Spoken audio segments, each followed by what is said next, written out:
Welcome back. You're joining me in the circuit on a particularly sporting day at Sackville, with close to a direct crosswind. The wind was increasing throughout the session. It was a pleasure to be up in the air again, and I'm feeling like the slow bleed of experience has been stemmed. It was actually one of my favourite lessons. The reason for this was the wind was really making me work. There was also another microlight in the circuit to think about. I did get up last week, but 40 minutes in we got a low oil pressure warning, so I had to get down pretty sharpish. There were no technical problems today. You may have seen a diagram like this before. It's a comfort, stretch and stress zone circle. The exact diameters can shift about depending on your mood, but your best learning occurs when you're as far out in the green stretch zone as possible, without tipping over into the red. That's how I'd describe my session today. You can see the other microlight that's about to join the circuit. They will have to do their power checks, so I nip in front and get going.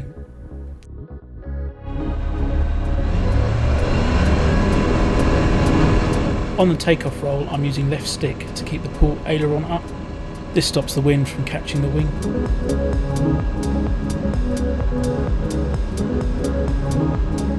You can see the crosswind indicated by the windsock as we go past.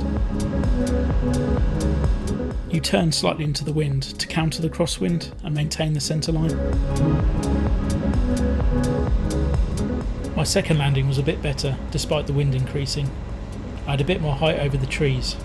It doesn't particularly look like it, but I'm trying to keep the left wing down into wind and keep going straight using the opposite rudder.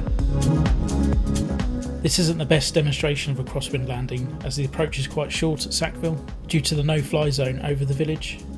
If you want some better examples, check out Short Field's video on the topic.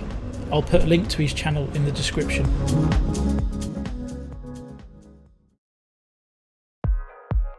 Third landing. It gets a little bit floaty, so I decide to go around. You might think why, with all that space, but I'm concerned about the tractor ruts that go across the field. I've landed on these before at speed and it's catapulted me back into the air. I could have perhaps extended and landed beyond them, but there's also a second bump where an old hedgerow used to be, so could have probably got it down, but it's always better to protect the nose wheel. My thoughts then turn to traffic as the other microlight has just departed. I'm expecting him to be ahead or to the right, but I can't see him anywhere. It always surprises me how difficult other aircraft are to spot. The other microlight is actually to the left. The human eye is very good at spotting relative motion, but if you're on the same track you might not get much. When scanning for other aircraft, it's best to move your eyes in short steps and try to focus at different distances.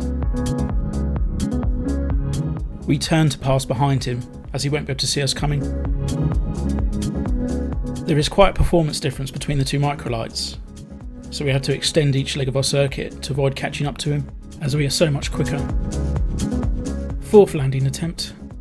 We've maintained good radio communication with the other microlight around the circuit, and he's mentioned that he's cleared the strip. We can see him on the ground there.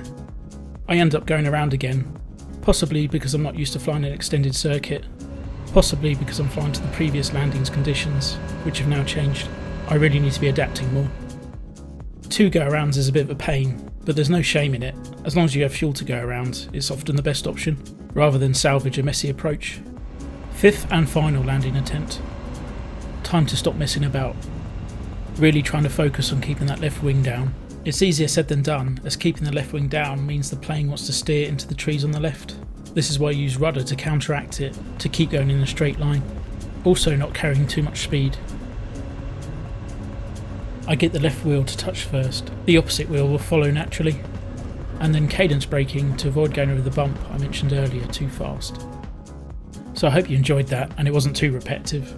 They're like most things in life, the more you practice the better you get. Anyway, please like and subscribe and try to stay in the stretch zone. Push out those boundaries.